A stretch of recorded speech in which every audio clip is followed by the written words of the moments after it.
The 8,843rd meeting of the Security Council is called to order. The provisional agenda for this meeting is peace and security in Africa. The agenda is adopted. In accordance with Rule 37 of the Council's Provisional Rules of Procedure, I invite the representative of Ethiopia to participate in this meeting. It is so decided.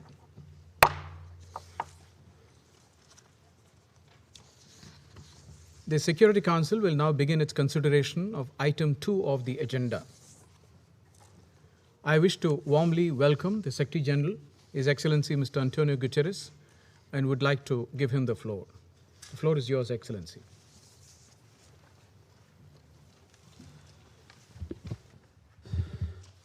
Mr. President, thank you for convening this meeting on the situation in Ethiopia, a matter that is increasingly preoccupying the African continent and the wider international community.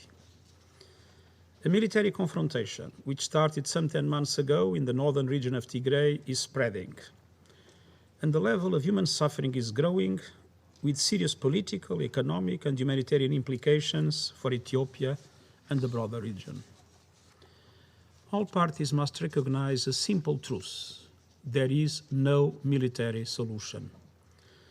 Last week, I issued an appeal for action on 3 fronts. First, calling on all parties to immediately cease hostilities. Second, ensuring a commitment for unrestricted humanitarian access everywhere and fully reestablishing of public services. Third, creating the conditions for the start of an Ethiopian-led political dialogue to find a solution to this crisis. These steps are essential for 2 critical reasons. First, the unity of Ethiopia and the stability of the region are at stake, and they are very important. The military front lines in Tigray have now reached the regions of Amhara and Afar. The declaration of a unilateral ceasefire by the government of Ethiopia on the 28th of June and the withdrawal of the Ethiopian National Defense Forces from Mekelle did not lead to a comprehensive ceasefire. The Tigray region remains largely under a de facto humanitarian blockade and cut off from key public services such as electricity and communications. Tigrayan forces have since expanded their presence into neighboring Amhara and Afar regions, where fighting has escalated.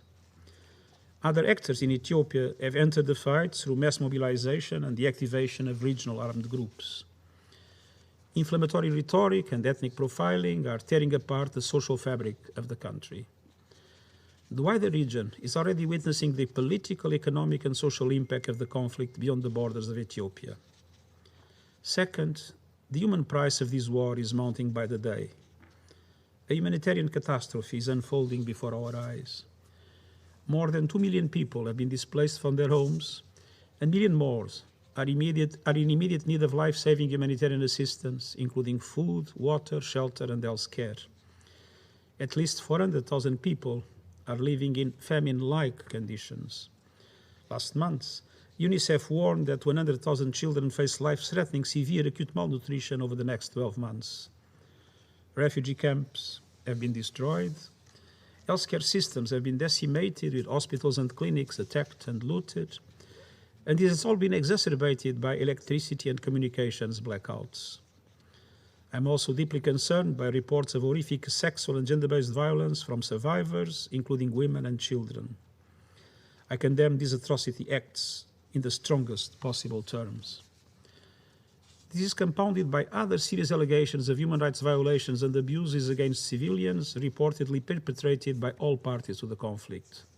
There must be accountability. A joint investigation by the Office of the United Nations High Commissioner for Human Rights and the Ethiopian Human Rights Commission is concluding. Mr. President, the United Nations and its humanitarian partners have mobilized to reach more than 5 million people with food or other essentials. But the capacity to respond is severely constrained by insecurity, delays, and a host of restrictions on the work of humanitarian organizations. Overland access into Tigray now depends on a single route through the Afar region, which involves passing through numerous checkpoints. Humanitarian organizations require roughly 100 trucks worth of assistance and supplies to reach Mekelle every day. Yes, since mid-July, an average of less than 10 trucks per day have been able to get through, and no trucks have arrived for over a week, while food warehouses are now empty. Sadly, humanitarian workers have been harassed and even killed. Well beyond Tigray, the conflict in Afar and Amara regions has displaced reportedly 300,000 more people. This is taking place alongside efforts to maintain broader humanitarian support across Ethiopia in response to intercommunal violence, flooding, locust infestation, and other challenges. The conflict is also taking a heavy economic toll, illustrating once again the utter folly of war. The fighting has already drained over $1 billion from the country's coffers. Debt is mounting, access to credit is drying up. Inflation is growing higher, and basic food items are running low. Meanwhile, Ethiopia is suffering from the 5th highest incidence of COVID cases on the continent. Mr. President, Excellencies, for all these reasons, I repeat my fundamental call. All parties must immediately end hostilities without preconditions and seize that opportunity to negotiate a lasting ceasefire. Foreign forces should leave the country. Unrestricted humanitarian access to all areas in need must be guaranteed, and humanitarian workers must be respected. Public services must be re-established. I believe there is an opportunity to address the conflict peacefully, which the parties must seize in the interest of Ethiopia. And conditions must be created for the start of an inclusive national political dialogue to address the underlying causes of the conflict and ensure Ethiopian voices direct the pathway to peace. On these issues, I've been in contact with Prime Minister Abiy, and I also have received a letter from the president of the Tigray region, as it was elected at the time, in response to my appeal, which was also addressed to the president of the Security Council on this matter. The UN is ready to work together with the African Union and other key partners to support such a dialogue. In the period ahead, the attention and unity of the Security Council will be critical. Mr. President, allow me to express one final word of profound regret about the tragic events unfolding in Ethiopia. Ethiopia is a country full of promise, driven in large measure by the energy and initiative of its youth. It's heartbreaking to see many young Ethiopians being instrumentalized and mobilized in the war effort. Their energies are being channeled into a path of division and destruction instead of the path of building a better future for all Ethiopians. They will be the ultimate casualties in this needless conflict. In every sense, the future of Ethiopia is at stake. Let us pledge to do all we can to advance the path of national cohesion and peace, and I thank you.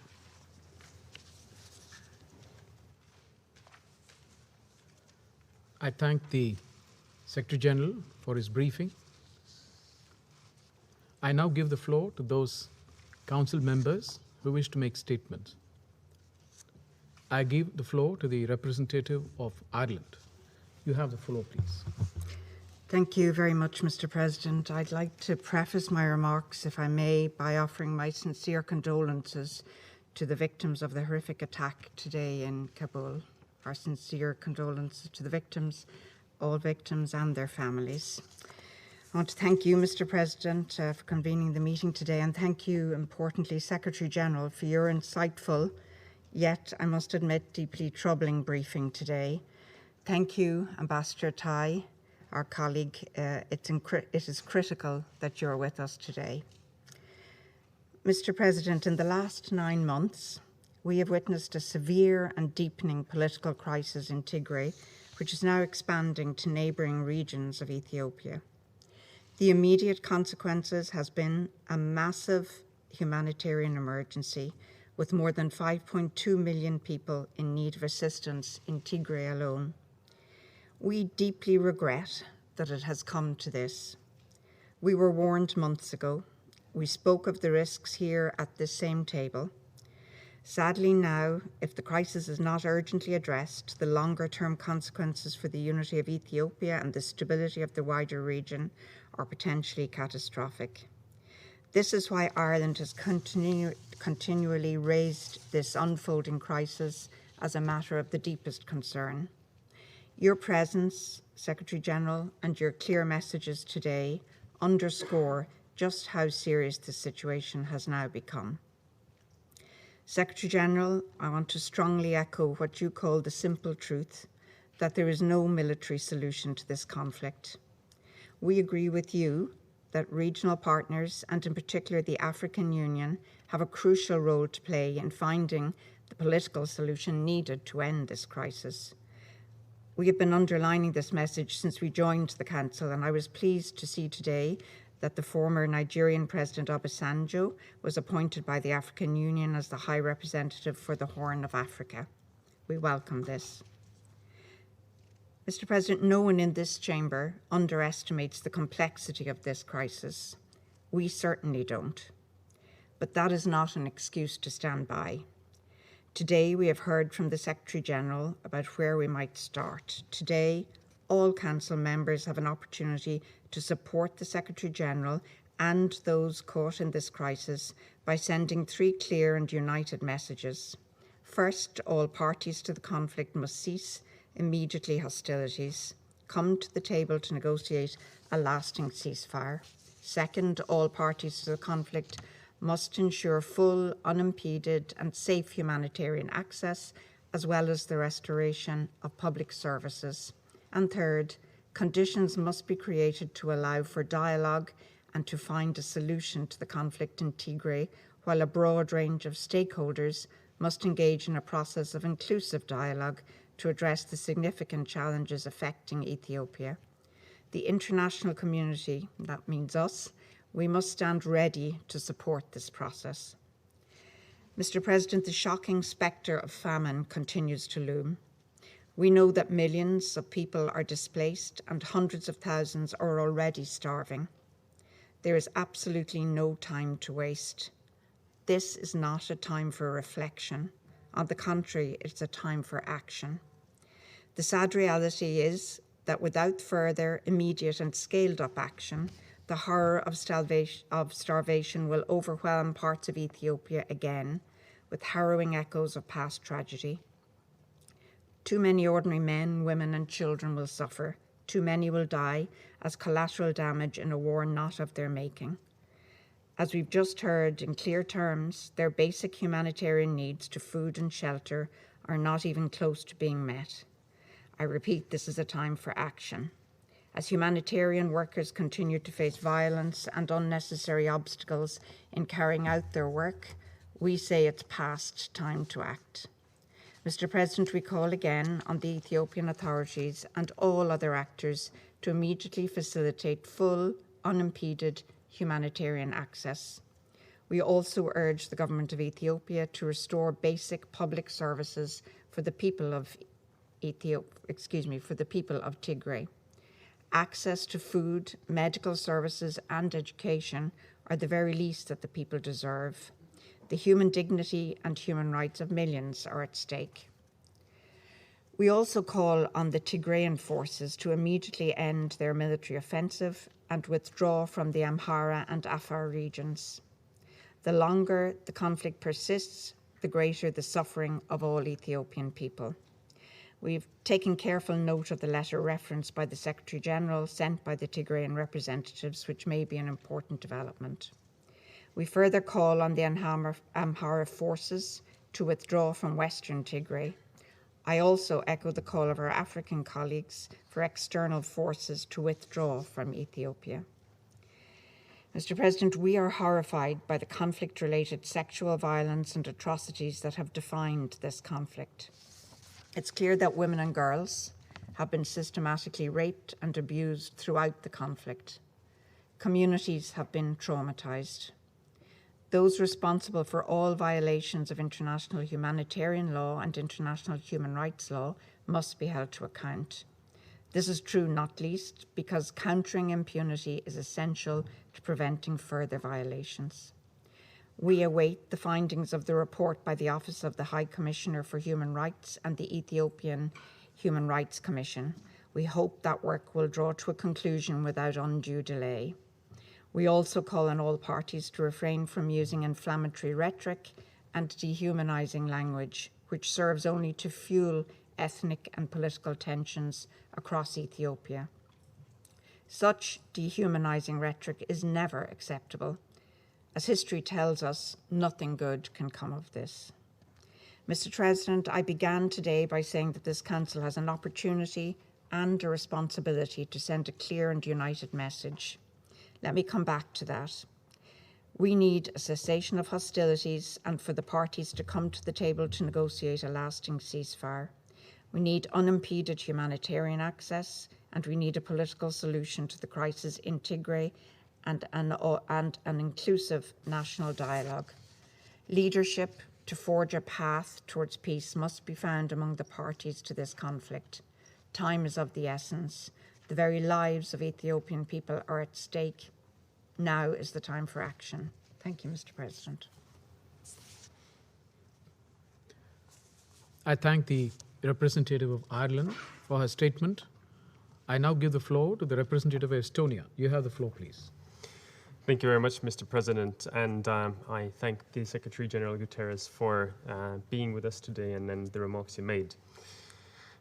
Estonia welcomes today's very timely Council meeting and reiterates the need to keep the situation in Tigray on the Council's agenda. We are deeply worried about the escalating conflict in Tigray, which is aggravating an already dire humanitarian situation and increasingly threatening the wider stability of the region. The reports of growing civilian casualties, especially among children, are alarming. It is essential that all parties adhere to the international humanitarian law and do their utmost to protect civilians. It must be acknowledged by all that there can be no military solution to this conflict. We join the Secretary General in calling upon the parties to cease hostilities as an immediate priority and to start negotiations for a permanent ceasefire. We call upon the Tigray forces to stop their offensive, in particular in neighboring Amhara and Afar regions, which has already caused massive displacement and will only expand the devastation and suffering. At the same time, we call upon the government of Ethiopia to request the immediate withdrawal of Eritrean troops from Tigray, to ensure unfettered humanitarian access to the region, and to restore basic services, including water, fuel, electricity, communications, and banking in all areas affected by the conflict. We also urge the government to facilitate the challenges faced on the ground by humanitarian aid organizations in order for them to be able to assist those in need.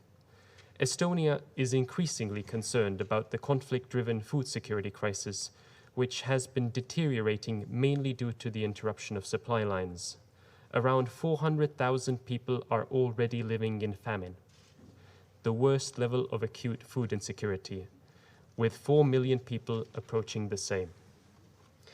Mr. President, continued reports about violations and abuses of international humanitarian law and international human rights law, including widespread sexual and gender-based violence, are deeply worrying. In this context, we reiterate the importance of the ongoing joint investigation by the Office of the United Nations High Commissioner for Human Rights and the Ethiopian Human Rights Commission. The perpetrators must be held accountable and brought to justice.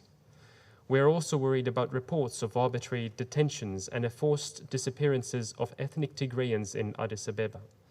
We call upon the Ethiopian authorities to investigate these possibly unlawful and discriminatory practices. To conclude, the people of Ethiopia have suffered enough. While the immediate priority must be ending the hostilities, this should be followed by an inclusive and credible political process with the aim of national reconciliation. The conflict in Tigray can only be solved through dialogue. Thank you. I thank the representative of Estonia for his statement. I now give the floor to the representative of France. You have the floor, please. Je vous remercie, Monsieur le Président. Je me joins également à mes collègues aujourd'hui pour présenter toutes mes condoléances aux victimes des attaques terribles survenues ce jour même à Kaboul ainsi qu'à leurs proches. Je voudrais commencer par remercier le secrétaire général pour son intervention. J'insisterai pour ma part sur 5 points. Alors que ce conflit dure maintenant depuis près de 10 mois, le principe de réalité doit s'imposer. Notre priorité et la responsabilité du Conseil de sécurité sont de mettre un terme à ce conflit et de préserver l'unité de l'Éthiopie. Nous n'y parviendrons que si l'ensemble des forces en présence prennent leurs responsabilités. Ce conflit, nous le savons, est mené entre plusieurs parties, le gouvernement fédéral, des milices, des forces spéciales régionales ainsi que leurs alliés érythréens d'une part et les forces tigréennes de l'autre. Appeler à la cessation des hostilités, à l'accès humanitaire et au dialogue n'implique de notre part aucune partialité. Il est clair que ce conflit ne se résoudra pas par les armes, comme vous l'avez clairement indiqué et exprimé, Monsieur le Secrétaire général. L'ensemble des parties doivent donc convenir d'un cessez-le-feu. Nous appelons également au retrait définitif des forces érythréennes du territoire éthiopien. Nous appelons les forces tigréennes à réintégrer les frontières régionales du Tigré pour éviter toute escalade. Un compromis doit enfin être trouvé avec les forces Amara sur le différend frontalier entre les deux régions, ce dans le cadre de la Constitution. Les frappes contre des civils, les exécutions extrajudiciaires, les expulsions forcées de populations, les violences sexuelles motivées par l'origine ethnique ou l'affiliation politique supposée des personnes ne sauraient rester impunies, quels que soient leurs auteurs. En ce sens, la France réitère son plein soutien à l'enquête conjointe relative aux violations des droits de l'homme qui doit permettre d'établir les faits de manière indiscutable. Ces conclusions devraient être suivies des faits. Nous regrettons vivement d'ailleurs les difficultés rencontrées dans la collecte de preuves et nous appelons l'ensemble des parties à garantir l'accès des enquêteurs. La conclusion d'un cessez-le-feu est indispensable pour faire face à l'urgence humanitaire. La France appelle le gouvernement éthiopien à respecter les engagements qu'il a pris pour garantir l'accès humanitaire. La priorité est de lever les obstacles à l'acheminement de l'aide par toutes les voies, y compris par la route. Il revient également aux autorités de rétablir l'électricité, les services de télécommunication, Internet et le système bancaire. La France est en outre préoccupée par les tentatives de discréditer les acteurs humanitaires. Elle condamne toute violence, toute intimidation contre le personnel humanitaire et médical. Il est enfin urgent de mettre en place les conditions d'un processus de dialogue et de réconciliation, et nous appelons là encore chacune des parties à prendre toutes ses responsabilités. Le lancement rapide par le gouvernement fédéral d'un dialogue national avec des représentants de l'ensemble des forces de la société est essentiel afin de trouver une solution politique aux divisions de l'Éthiopie, préserver son unité. Nous appelons dans le même temps les représentants tigréens à démontrer leur ouverture au dialogue. La France soutient enfin les efforts régionaux pour la paix et nous saluons à ce titre la nomination de l'ancien président du Nigeria, Olusegun Obasanjo, comme haut représentant de l'Union africaine pour la Corne de l'Afrique. Nous appelons les pays de la région à résoudre leurs différends par un dialogue sincère, en particulier s'agissant du triangle d'El Fashaga et du barrage de la Renaissance.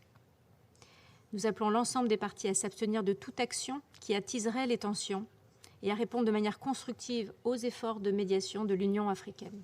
Je vous remercie.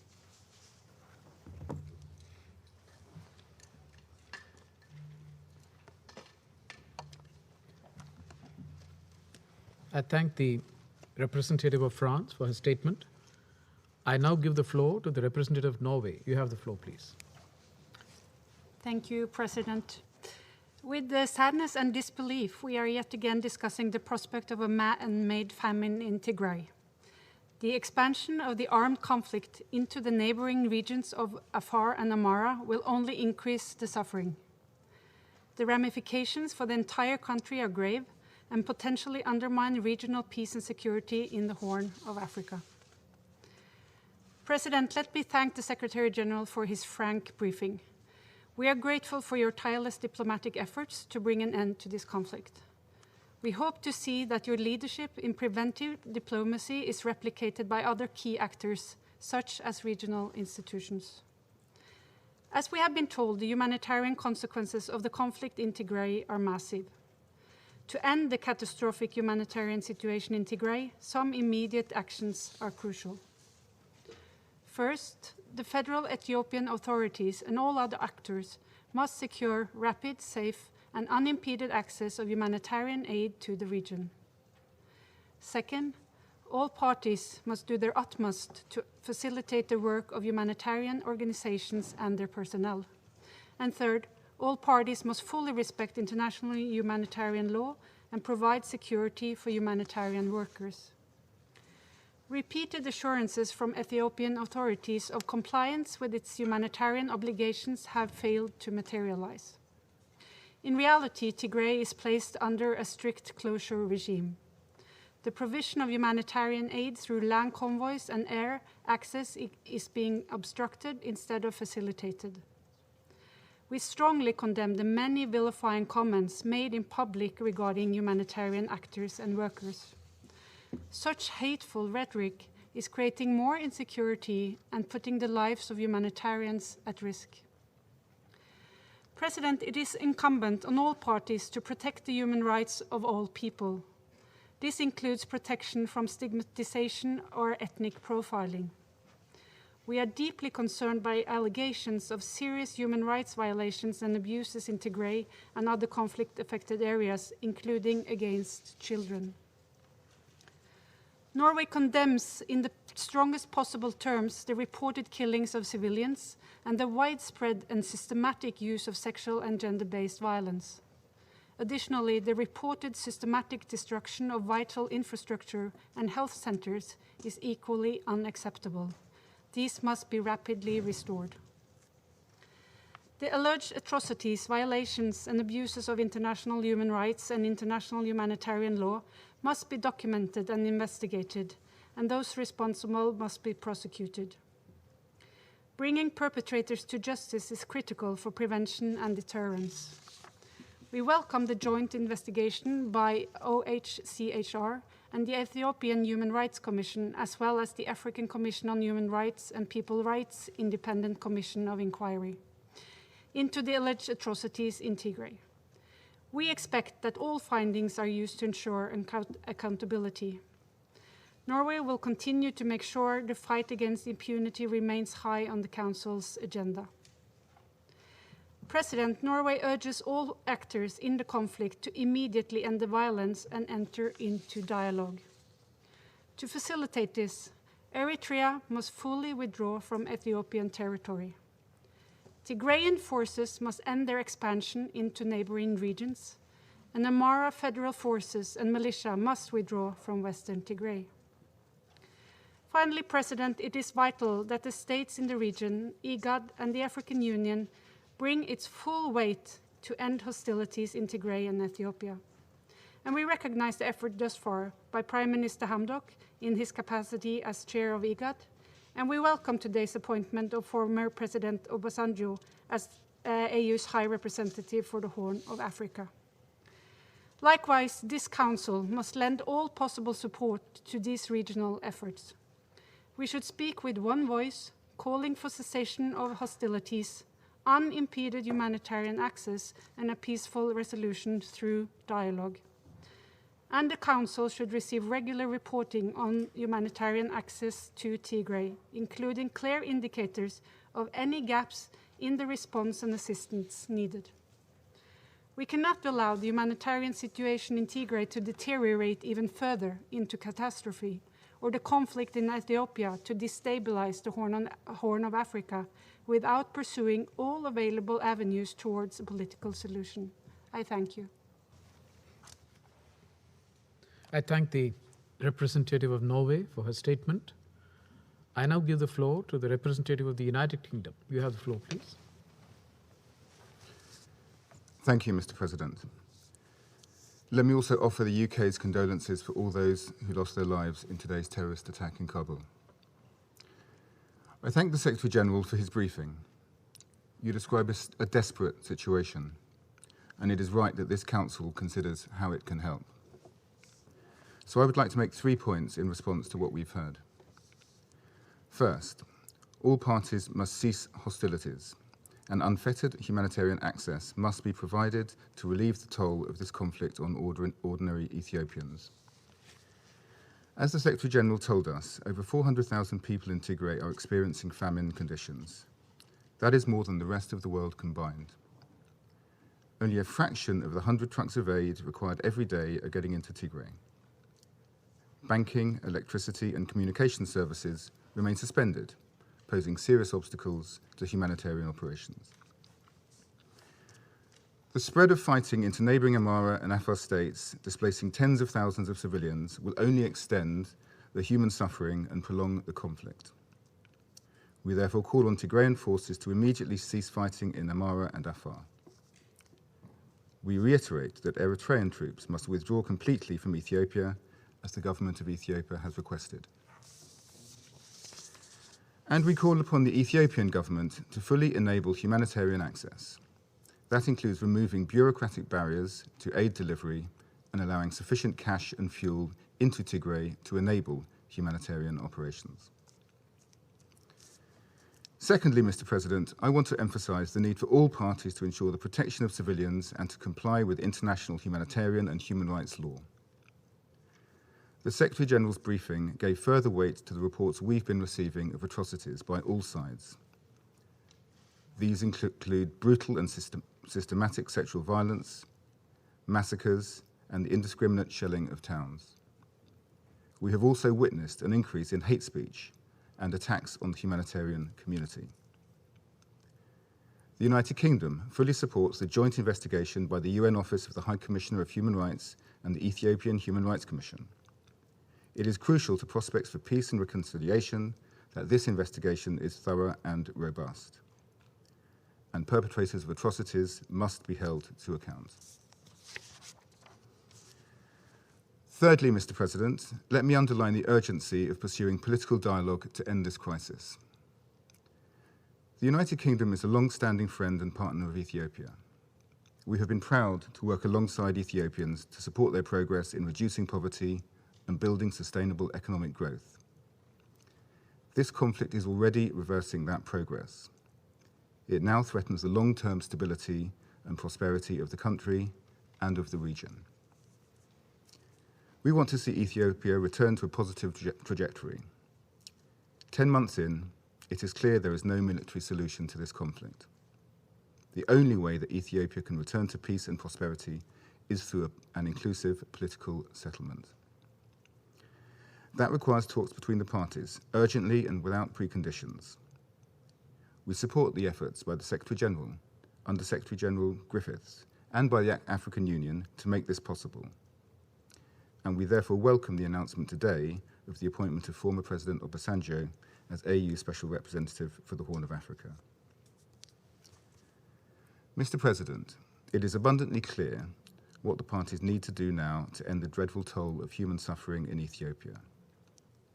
The United Kingdom joins the Secretary-General and other members of this Council in calling on all parties to cease hostilities, allow unfettered humanitarian access, comply with international law, and begin a process of dialogue to resolve the conflict. Thank you, Mr. President. I thank the representative of the United Kingdom for a statement. I now give the floor to the representative of the United States. You have the floor, please. Thank you, Mr. President, and let me begin by thanking those that have offered condolences to the victims of the evil and cruel terrorist act this morning at Kabul airport. It is much appreciated. And thank you, Secretary General Guterres, for your insightful and, as my Irish colleague said, however, disturbing briefing today. In our last session on Ethiopia and the situation in Tigray on July 2nd, the United States, Ireland, and the United Kingdom called for public discussion in the Council focused on protection of civilians. We called then for a negotiated ceasefire and unfettered humanitarian access. And we called more broadly for a national political dialogue that would be inclusive of all Ethiopians. Since then, no progress has been made on any of these fronts, none. As we have heard from the Secretary General, the military confrontation has escalated.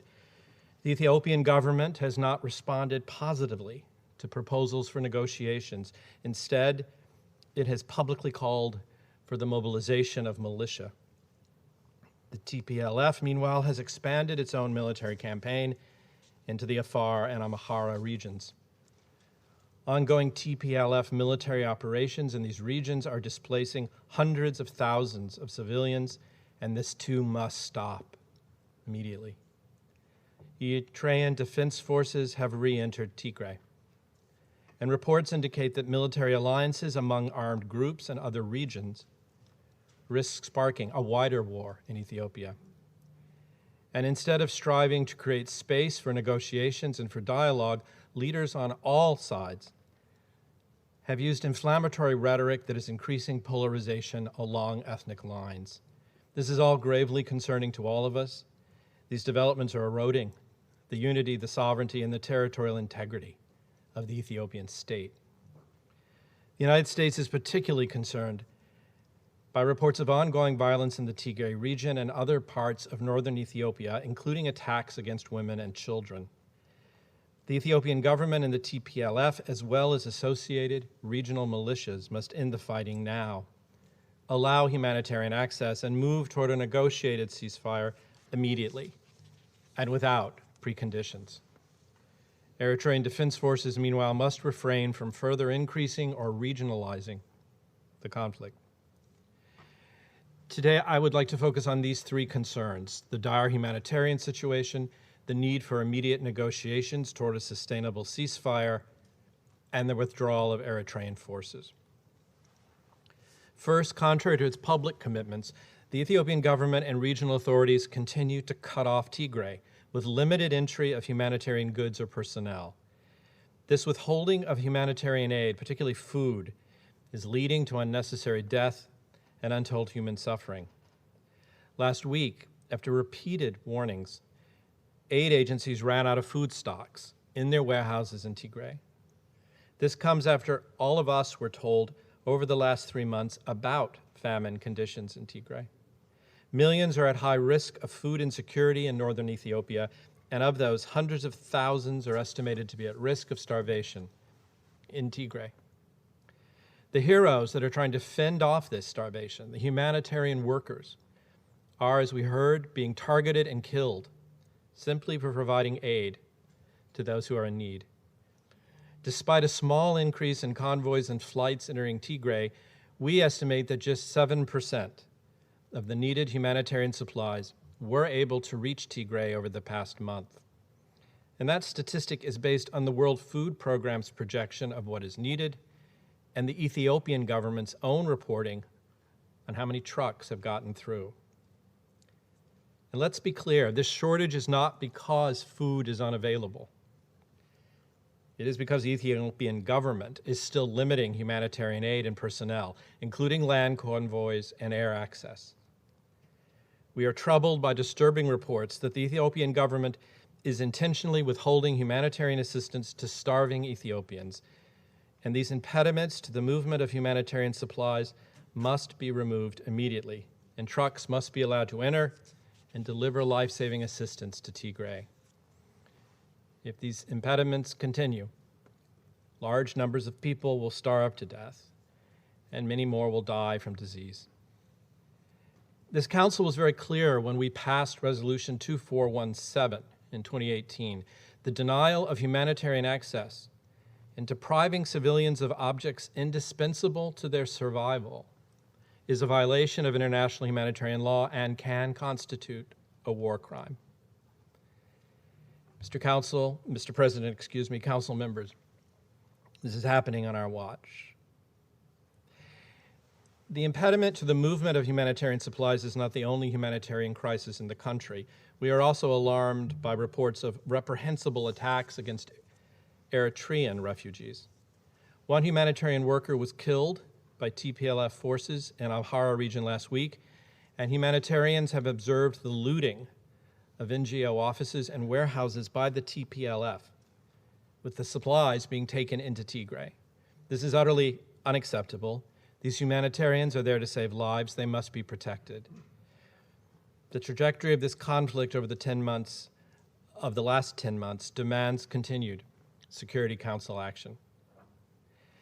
Second, Mr. President, the United States remains deeply concerned about the role of Eritrea in fueling the ongoing crisis.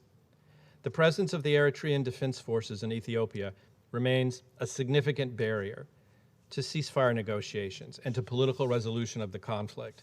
The evidence is overwhelming that Eritrean Defense Forces engaged in a pattern of serious human rights abuses in Tigray.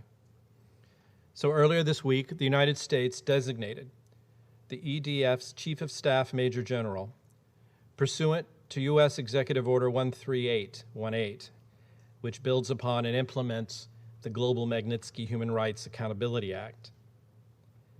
To avoid additional measures from the United States, the EDF must immediately and permanently withdraw from northern Ethiopia. And this leads to my final point. With all this suffering and this instability, it is clear that the fighting and abuses by all parties to the conflict must cease. Negotiations for a ceasefire and political discussion on a way forward must commence immediately. Given this magnitude of unspeakable suffering, the Security Council has come together, and I think we are making clear to all parties to this conflict, there is no military solution. I want to reiterate the Secretary General's call today for all parties to the conflict to halt offensives, come to the table without preconditions, and negotiate a lasting ceasefire. Without the Ethiopian government and the Tigray People's Liberation Front's commitment to both unimpeded access and a negotiated ceasefire, the fighting will continue, more civilians will die. So the United States welcomes your personal engagement, Mr. Secretary General, and your leadership to initiate dialogue to a resolution of this conflict. To this end, we encourage you to work closely with the African Union and with regional and international partners with the full backing of this Council. Let me conclude by saying the United States is committed to supporting the people of Ethiopia and of the wider region as they work to resolve these challenges, as they work to overcome current divisions. The ties between the United States and Ethiopia are deep and historic. There is a reason Ethiopia is the largest recipient of U.S. humanitarian and development assistance in the world. We stand with Ethiopian people. They deserve to live in peace with each other and to lead healthier, more resilient, and prosperous lives. Thank you, Mr. President. I thank the representative of the United States for a statement. I now give the floor to the representative of Vietnam. You have the floor, please. Thank you, Mr. President.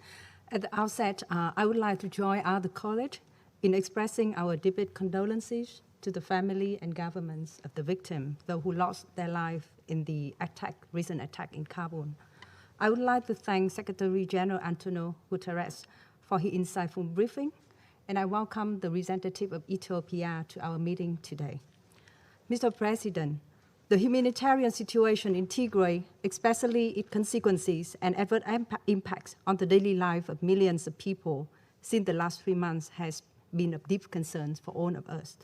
This circumstance is made worse by a lack of constructive dialogue, negotiation, and reconciliation between the related parties, while tension has increased.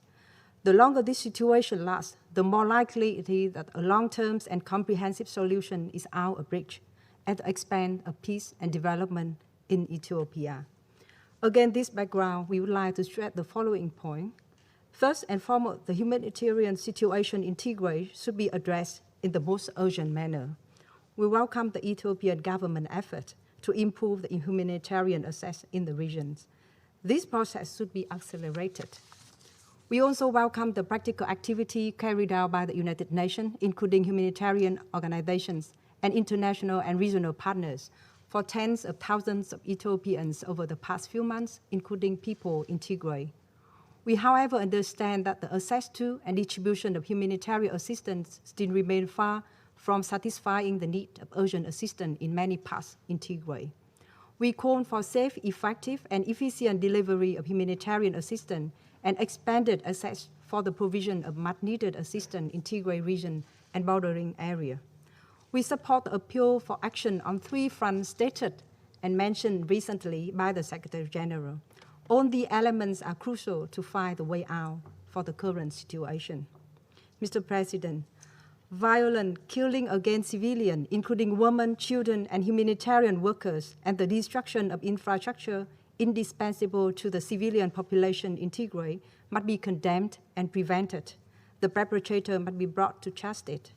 It is now important that all parties to comply with international law to protect civilians, including women, children, and thousands of Eritrean refugees currently trapped in the refugee camps in the Tigray regions.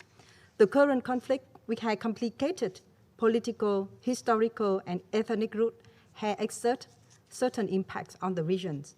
What needs to be done now is to stop fighting, start a dialogue, and start a political process.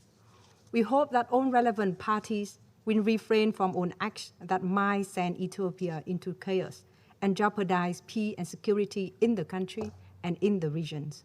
The Ethiopian authority and all other concerned parties should give the highest priority to the interests of its people, following the basic principle enshrined in the international law and the UN Charter. In this process, the international community, including the Security Council, should support all efforts toward this end, with full respect for the independence, sovereignty, unity, and territorial integrity of Ethiopia. The principle of non-interference in the internal affairs of state and settlement of dispute by peaceful means should also be constantly upheld. Mr. President, last but not least, we would like to once again express our support for a constructive engagement of neighboring countries and international and regional organizations, especially AU and IGAD, for the process of peace, security, national reconciliation, unity, and development in Ethiopia. I thank you, Mr. President. I thank the representative of Vietnam for his statement. I now give the floor to the representative of Russian Federation. You have the floor, please. В начале своего выступления не могу не присоединиться к соболезнованиям в адрес всех жертв и пострадавших в ужасных терактах в Кабуле. Почерк ИГИЛ очевиден. Господин председатель, благодарим генсекретаря ООН Антонио Гутерреша за высказанные оценки развития обстановки на севере Эфиопии. Приветствуем также участие в сегодняшнем открытом брифинге поспреда Эфиопии при ООН Таи Селаси. Российская Федерация внимательно следит за развитием военно-политической ситуации в регионе. Сожалеем по поводу срыва, объявленной в конце июня Аддис-Абебой инициативы об одностороннем гуманитарном прекращении огня. Отряды Народного фронта освобождения Тиграя продолжают боевые действия, установив контроль над рядом областей не только Тиграя, но и соседних провинций Афар и Амхара, ранее не затронутых конфликтом. Особую озабоченность внушают предпринимаемые тиграйскими силами попытки перекрытия маршрутов доставки гумпомощи, в частности, взятия под свой контроль стратегической трассы, связывающей Эфиопию с Джибути, что грозит ухудшением и без того непростой гуманитарной ситуации и увеличением потока беженцев и внутренне перемещенных лиц. Гуманитарная обстановка в регионе действительно остается сложной. При этом федеральное правительство продолжает вносить внушительный вклад в ее выправление. Приветствуем усилия эфиопских властей по недавнему разблокированию гумконвоя Всемирной продовольственной программы ООН в Семере. С удовлетворением отмечаем также создание в регионе Центра по координации разрешения чрезвычайных ситуаций.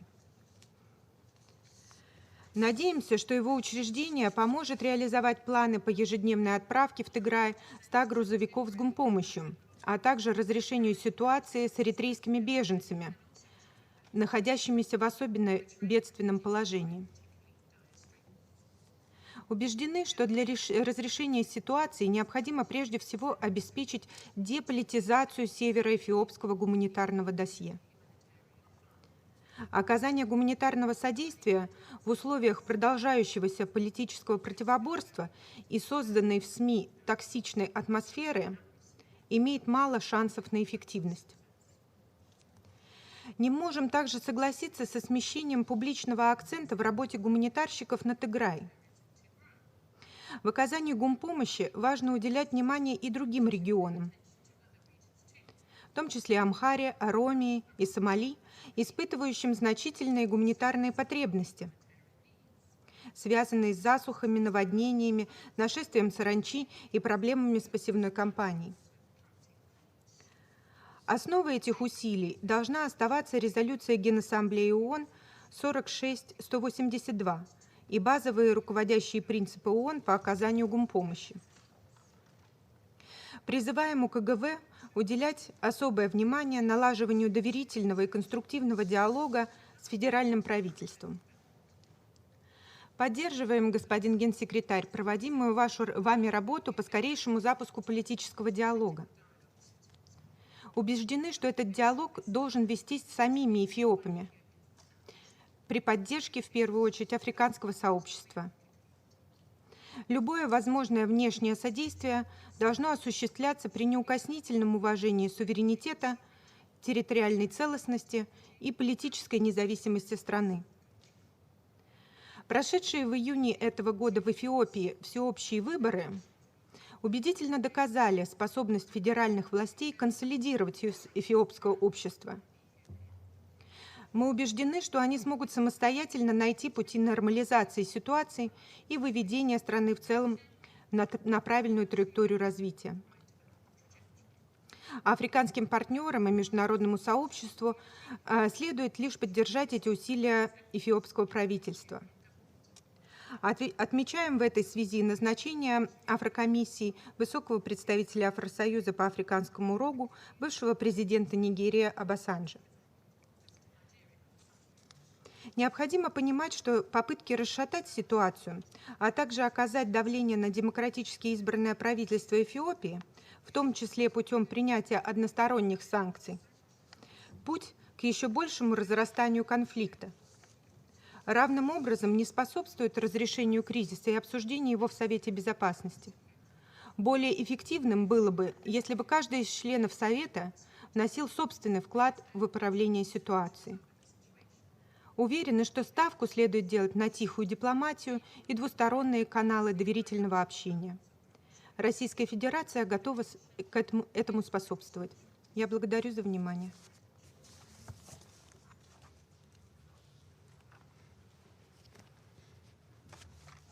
I thank the representative of the Russian Federation for her statement, and I now give the floor to the representative of China. We have the floor, please.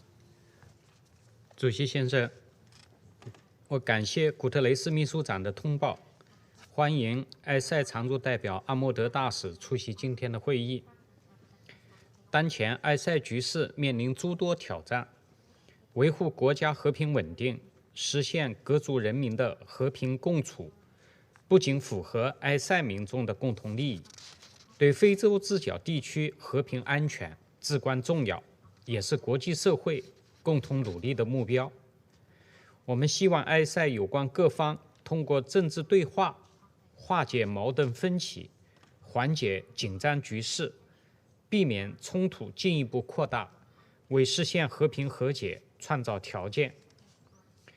埃塞政府为改善提格雷州和邻近地区人道状况做出巨大努力，同时受冲突影响，埃塞有关各州人道局势趋于严峻，阿姆哈拉州、阿法尔州等地人道需求上升。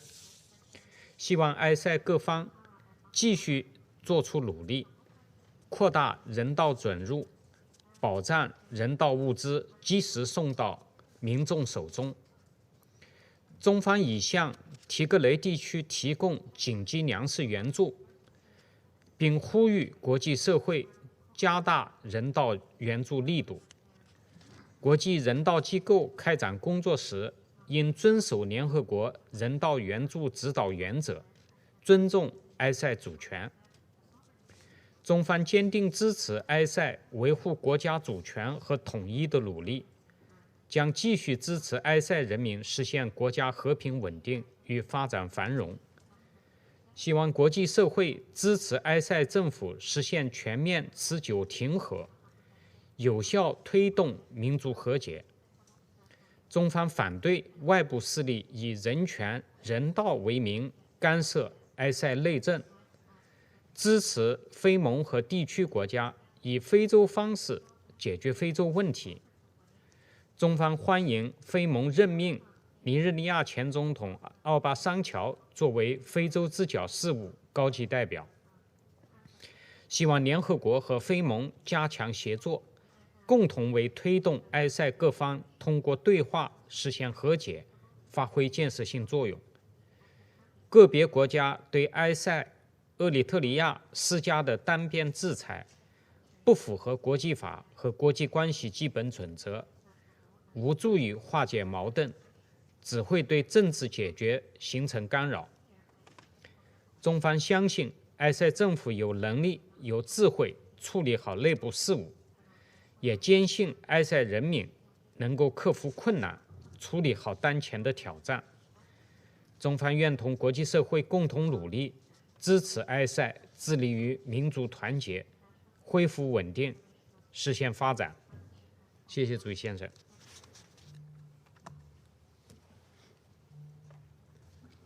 I thank the representative of China for his statement, and I now give the floor to the representative of Mexico. You have the floor, please. Señor presidente, muchas gracias. Quisiera empezar, como lo han hecho otros colegas, expresando las profundas condolencias de México a las familias de las víctimas que perdieron la vida en el ataque registrado recientemente en Kabul. México agradece a Irlanda, a Estados Unidos, a Estonia, a Francia, a Noruega y al Reino Unido por haber convocado a esta sesión. Asimismo, agradecemos al secretario general por su franca presentación, a la vez que preocupante, y agradecemos sus esfuerzos y dedicación a la situación en Etiopía. Damos también la bienvenida al representante de Etiopía.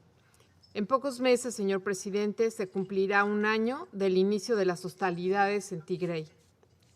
El conflicto ha resultado en miles de muertes de civiles, alrededor de 2 millones de personas desplazadas, otros cientos de miles se encuentran en condiciones de hambruna y más del 90% de la población requiere de algún grado de asistencia humanitaria.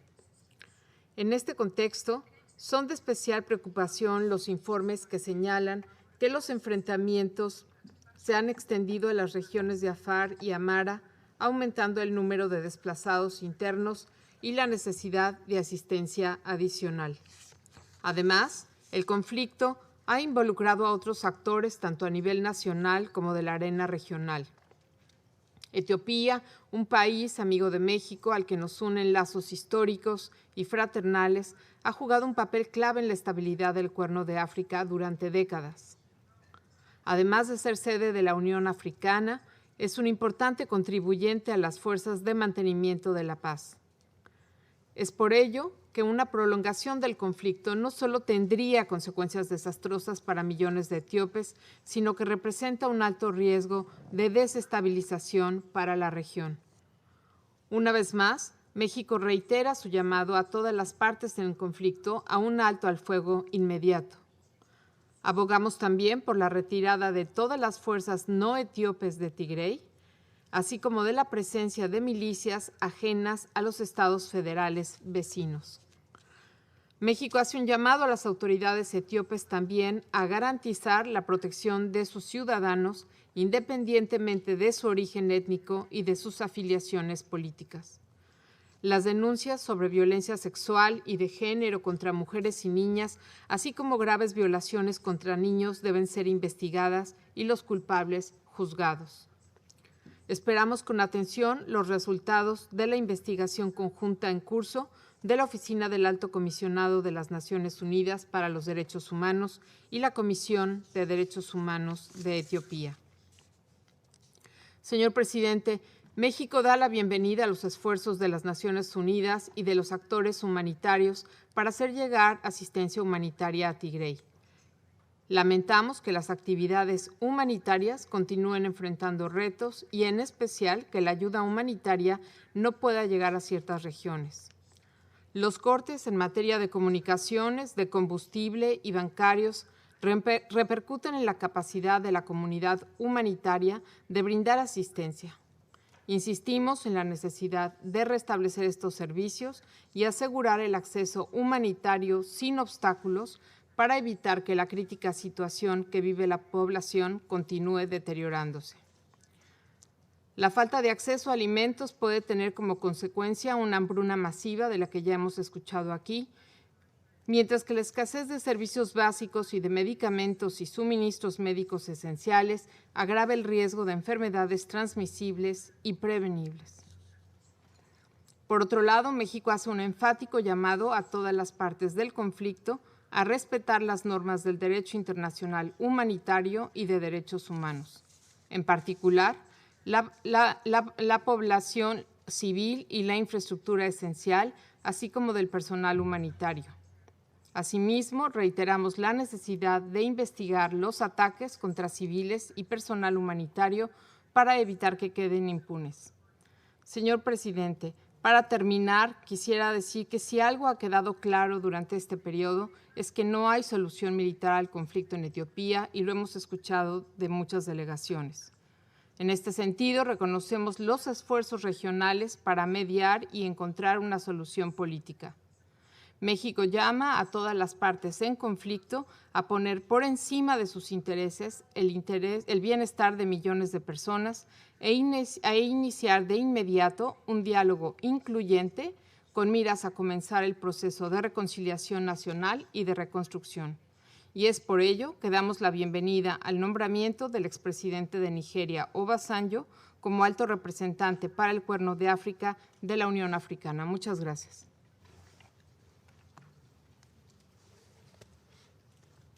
I thank the representative of Mexico for his statement. I now give the floor to the representative of Kenya. You have the floor.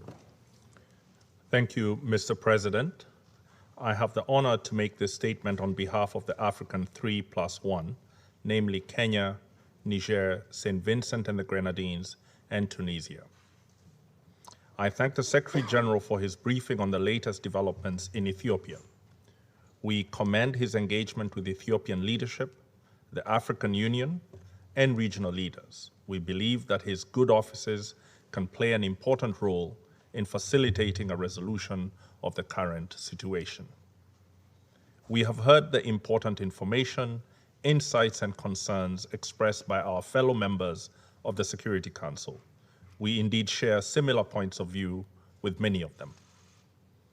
The violence presently afflicting the people and country of Ethiopia is a product of conflicting views of the country's future. It has erupted and worsened because the country's conflict prevention and resolution tools have until now been inadequate to the task. The resolution to this crisis requires that we undertake a mediation of the deep divides as part of an Ethiopian-owned process supported by the available peace and security architecture and practices, especially those of the African Union. As the A3+1, we observe that on every side of the conflict, there is a growing perception of ethnic identity being the basis of conflict. The opposed sides give short shrift to each other's grievances and regard opposition to their own view as illegitimate. These opposed constituencies, reflecting the present political character of Ethiopia, are organized along ethnic lines. This makes them uniquely dangerous because they easily conflate political opposition to a struggle between ethnicities. We have witnessed with profound concern the resulting terrible harms that have befallen innocent civilians. And if the present course is not changed, we fear that it may get far worse. We have condemned and continue to condemn the violence against civilians, the killing of boys and men not in uniform, the destruction of civilian objects, the confrontations that have led to the blocking of humanitarian aid being delivered to desperate families. In particular, we register our strongest protest against the horrific human rights violations and acts of sexual violence perpetrated against girls and women. Our values as a continent, as captured with such gravity in the African Union's Constitutive Act, demand respect for the sanctity of human life and the condemnation and rejection of impunity. To put an end to this violence, our values must inspire and drive practical action. Mr. President, in our last statement on the 2nd of July, we welcomed the democratic aspirations of the Ethiopian people as expressed in their last elections. We return to this important moment for Ethiopia to argue that democracy, above all, is a mechanism for the resolution of serious political differences. The democratic mandate awarded by the millions of voters must include every Ethiopian citizen, even and perhaps especially in Tigray and other parts of the country where the vote was not held due to insecurity. The democratic mandate will only fulfill its potential and fundamental requirement by helping resolve the greatest differences in Ethiopia. Excellencies, fellow members of the Security Council, it is not easy to move from violent confrontation to the negotiating table. This was why, on the 2nd of July, we recommended use of the mechanisms available in Africa's peace and security architecture, underpinned by our Constitutive Act. Foremost among those mechanisms, and one that is available to Ethiopia immediately, is the right of member states to request intervention from the Union in order to restore peace and security. We welcome the appointment by the chairperson of the African Union Commission of former President Olusegun Obasanjo as a High Representative of the Horn of Africa region. His mandate is to promote peace, security, and stability on behalf of the region. We urge all regional leaders and the broad international community to lend him every assistance, particularly as he supports a peace process in Ethiopia. That process must promote and protect human and people's rights. It must be clear in assuring the sovereignty, territorial integrity, and independence of Ethiopia. It should be genuinely inclusive to promote unity, solidarity, cohesion, and cooperation among the peoples of Ethiopia and the Ethiopian state. To allow space for it, we therefore urge the government of Ethiopia to remove all legal, administrative, and security barriers to a political dialogue. No matter what has come to pass, the government needs to acknowledge the existence of legitimate grievances and to understand that they must be resolved peacefully. We must also pronounce our concern and caution about the rallying of the civilian population to the conflict. Though it may be intended to marshal the patriotic spirit of the people, it can lead to an uncontrollable spiral of violence and bloodshed. There are those who will take it to be an invitation to acts of collective punishment against civilians.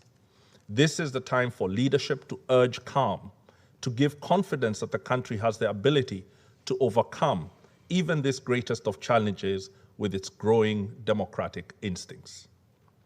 To the armed actors in Tigray, the TPLF or the TDF, we urge the withdrawal from neighboring regions and a halt to the rallying of other armed actors. The further they advance outside Tigray, the greater the danger to the people on whose behalf they claim to be acting. Escalating political tensions in other parts of the country will not solve the crisis. It will only widen the divide. The TPLF must leave no doubts lingering that they will ever play any part in compromising the political independence and territorial integrity of Ethiopia, which all members of the African Union are obliged to defend.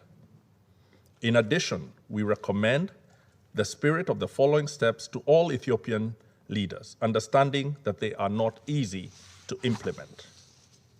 1, make immediate announcements to all citizens and to all militia and armed units that the targeting of civilians, and particularly women, is unacceptable and must stop immediately.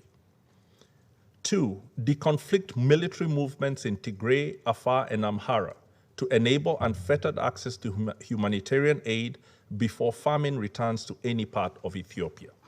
It is important that lines of communication between military leaders be opened for this purpose. 3, announce a willingness to stop hostilities and to engage in ceasefire. 4, for the parliament just voted into office, peace cannot be made with a political movement that has been labeled as a terrorist group. Parliament should prepare to lift this designation to allow for direct contact and negotiation with armed actors opposing the government. 5, for the government, tangibly demonstrate an embrace of the people of Tigray by resuming the provision of basic services to them. 6, accept the good offices of the African Union, the region, and the UN Secretary General as bridges to mediation and peace building.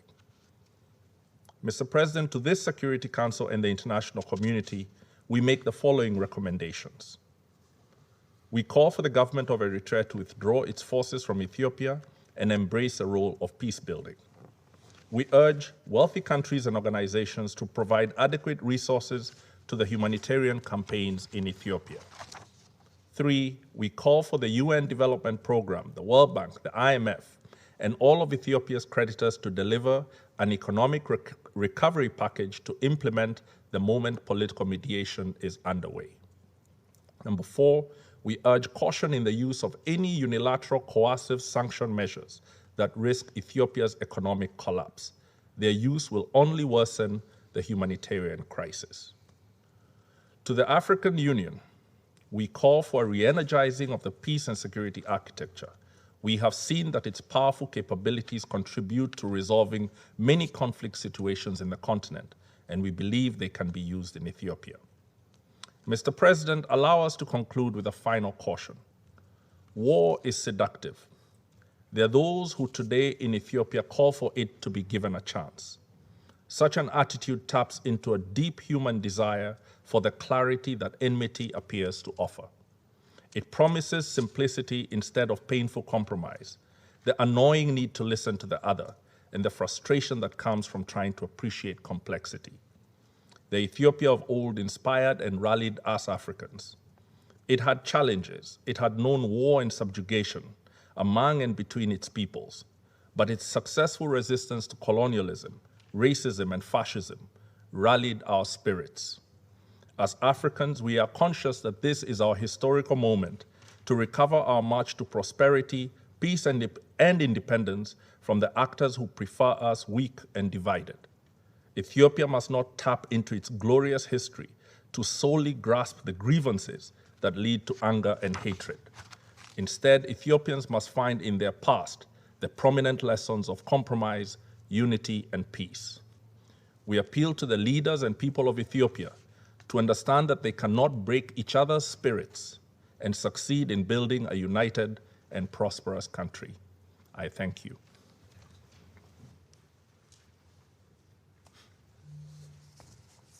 I thank the representative of Kenya for his statement. I would like to make a statement in my capacity as the representative of India. I join others in thanking the Secretary General for his comprehensive briefing and insights into the issue. I welcome the participation of the permanent representative of Ethiopia in today's meeting. Let me begin by strongly condemning the terrorist attack in Kabul today. We extend our heartfelt condolences to the families of the victims of this terrorist attack. Today's attacks reinforce the need for the world to stand unitedly against terrorism and all those who provide sanctuaries to terrorists. Today's meeting under the agenda item Peace and Security in Africa has been necessitated by the humanitarian situation in Tigray, which is witnessing continuing fighting between the Ethiopian Defense Forces and the Tigray People's Liberation Front. In recent weeks, the conflict has intensified and now been spread by one side, TPLF, to the neighboring regions of Amhara and Afar. The conflict is having a severe impact on the civilian population, particularly women, children, and the elderly, and has resulted in the killing of innocent civilians, human rights violations, and use of child soldiers. The unilateral ceasefire announced by the government of Ethiopia in June 2021 was an important step aimed at improving the worsening humanitarian situation. Unfortunately, the opportunity provided by the ceasefire seems not to have been grasped, with the continuing aggression and belligerence of one side and spread of fighting beyond Tigray region. The humanitarian cost and suffering due to the conflict is unfortunately mounting. This development has a potential to destabilize the larger Horn of Africa region. In our view, today's meeting should strengthen efforts towards a ceasefire, which is the need of the hour. In this context, we take note of the efforts of the government of Ethiopia and its leadership in addressing the situation. The government has been working with humanitarian partners, including the UN Office for the Coordination of Humanitarian Affairs, the World Food Programme, and other agencies to alleviate the suffering of the people. We deeply appreciate the efforts of the Secretary General in this connection. The humanitarian access has been improving progressively with more convoys reaching the areas in need.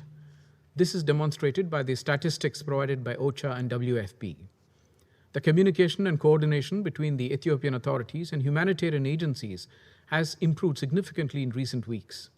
We welcome the establishment of a regional emergency coordination center in Semera comprising federal institutions, regional counterparts, WFP, and UN OCHA to facilitate the movement of trucks along Afar routes to Tigray and to coordinate emergency assistance to displaced people. We urge sustained close coordination between humanitarian agencies and the Ethiopian authorities to bridge the remaining gaps. At the same time, there is an urgent need to scale up efforts consistent with UN guiding principles for humanitarian assistance. At this juncture, Ethiopia needs all the support it can get from the international community. The international community should come together, treat the emerging situation with sensitivity and seriousness, and extend all possible humanitarian assistance to Ethiopia.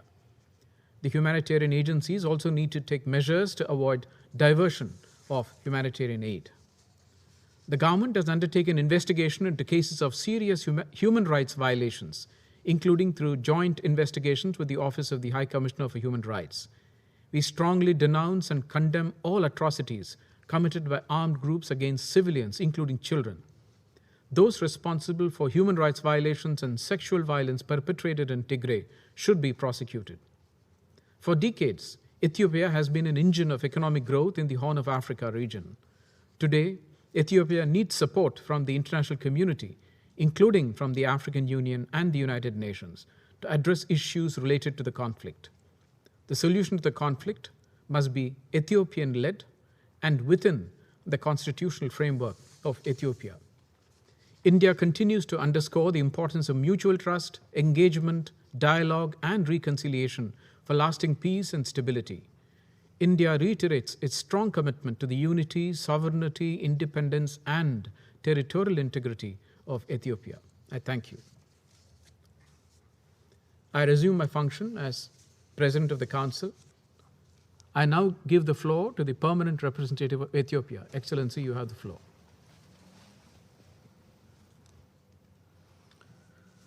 Mr. President, thank you for allowing my country's participation in this meeting.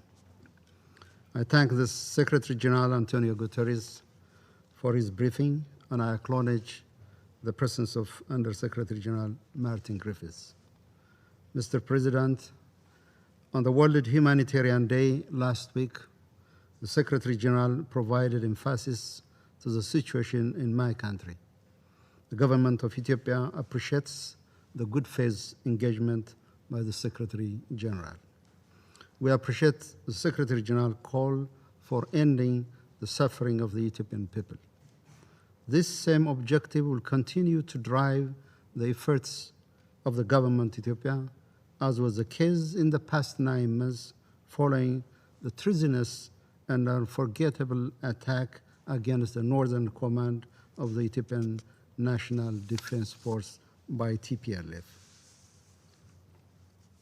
Excellencies, in previous discussion on the situation of my country, I tried to give a broader perspective on the problem where we are facing.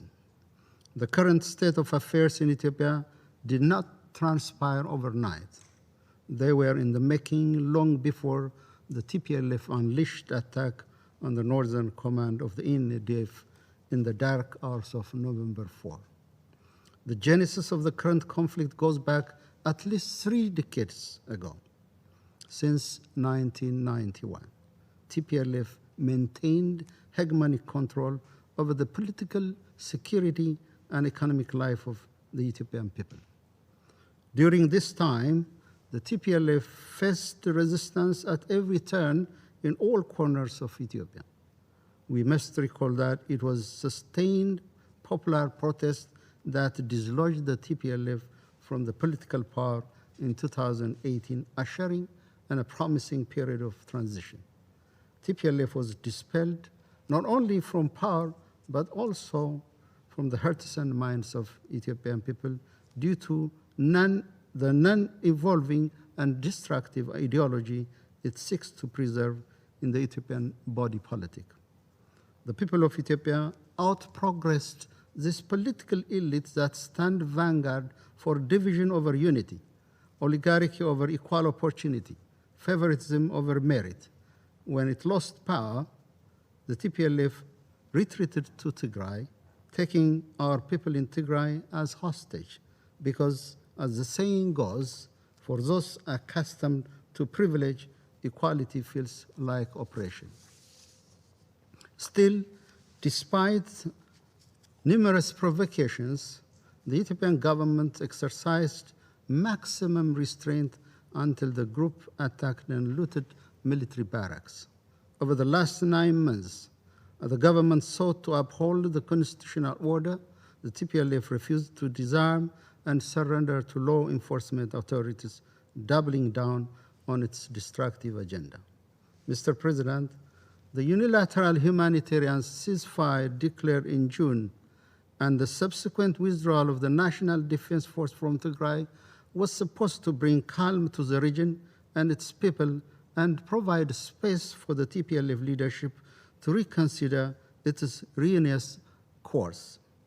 Our plan was to allow a peaceful farming season in Tigray. It was supposed to pave the way for the uninhibited flow of humanitarian assistance for the people in need.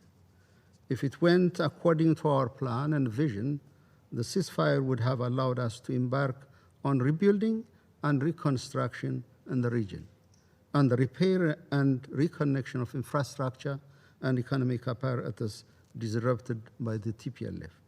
Also, children in Tigray would have already begun preparation for the 2014 school year. It is 2014 in Ethiopia, it is 2020 in the Gregorian calendar. That is set to begin next September. We had also wished for members of the TPLF that showed signals of willingness for peace to successfully advance their position and convince their peers to abide by the law and follow the path of peace. The government's commitment for peace was given no regard by the TPLF, who called the ceasefire a joke, and also by members of the international community that tolerated, enabled, and condemned the group to follow its destructive path. The repeated plea for ceasefire was ignored, and we now have Ethiopian children in Tigray subjected to forced recruitment to serve as cannon fodders. We also see aid distribution conditioned to parents giving away their children to war. Not only farmers in the Tigray region, but also those in adjacent Afar and Amhara region are now unable to farm their land, exposing them to the indigeneity of receiving aid to sustain their family. Hundreds of thousands in Afar and Amhara region are displaced and have sustained irreparable damage for their well-being. In absolute disregard for the well-being of people and in greedy pursuit, whatever is there to be acquired by creating mayhem on the very people it purports to stand for, TPLF blocked humanitarian aid. The group also engaged in formalization of fronts between internal and external actors bent on destabilizing the great nation that is Ethiopia. In this regard, we see a clear coordination between these internal treasonous elements and external actors from near and afar that have opened a multidimensional offensive to obstruct Ethiopia's right to use its natural resources. Mr. President, as to humanitarian assistance, the government of Ethiopia is fully cognizant of its obligation to its citizens. Sensationalization and politicization of our situation doesn't inform our response. We will continue to deliver on our obligation using all means and allocating all available resources. In this regard, the government of Ethiopia, first, is committed to hastening clearance of humanitarian convoys.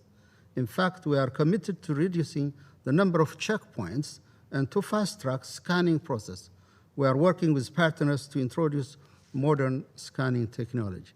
Second, we will continue to consider requests for humanitarian flights. World Food Program and the National Disaster Risk Management Commission are administrating their humanitarian flights with no impediment. Third, we will continue to provide cash and manage it in a predictable and sustainable manner for all humanitarian agencies.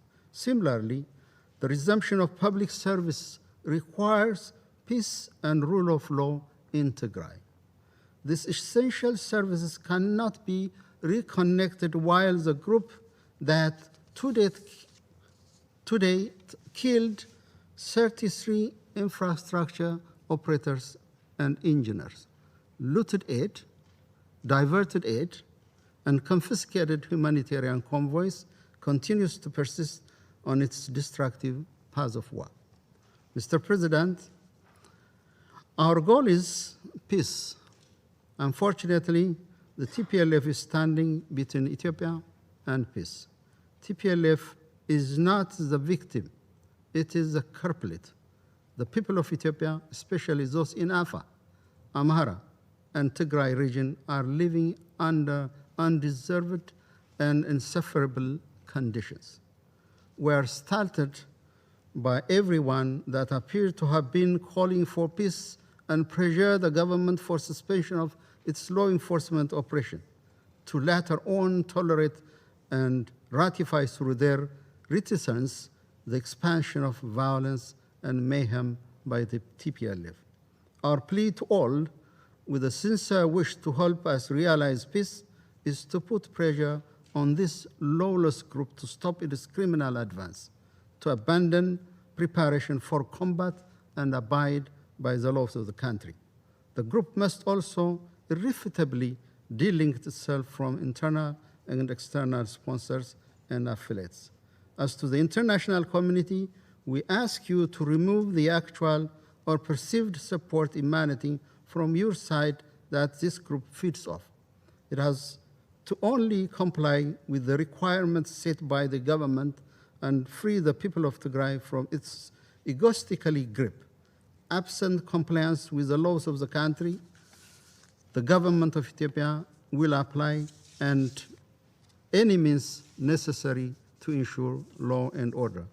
Regarding some of the unsubstantiated assertions we heard today, we call upon members of the Council to be cautious about facts and misinformation that has dominated the scene. There is no discrimination based on any ground, including ethnicity, religious, or any other background. We are not people with less moral. We are people of values. We survived for centuries through social cohesion. We built unity while honoring differences. The Ethiopian reform is all about how to strengthen our unity and live in harmony. The reform is not to learn to die through ethnic divisions, as has been professed, propagated, and implemented by TPLF for over 30 years. Mr. President, I would like to use this opportunity to express our gratitude for all of you who stood with us in times of our need. At the same time, we respectfully assert our sovereign integrity as an ancient, independent African country on a constant strive to overcome its challenges. In this regard, I would like to underscore the severe mentality that seeks to undermine the sovereign right and responsibility of states of their own security and well-being of their people have proven harmful in very many instances. We only hope the right lesson are learned. Evidently, Ethiopia is not a country that allows delegating the shaping of its future. The international community has witnessed undue foreign pressure and interference is not appreciated by a soul in my country. And after the fact regret and admission of failure in foreign policy will not help. Hence, we call on everyone concerned to work with us. We are ready to work with all well-intentioned partners. I thank you, Mr. President.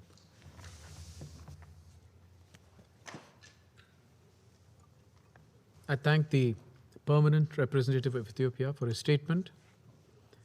There are no more names inscribed on the list of speakers. I'll now adjourn the meeting so that the Council can continue its discussions on the subject in closed consultations, and I would request observers to kindly exit the chamber as soon as I adjourn the meeting. Meeting is adjourned.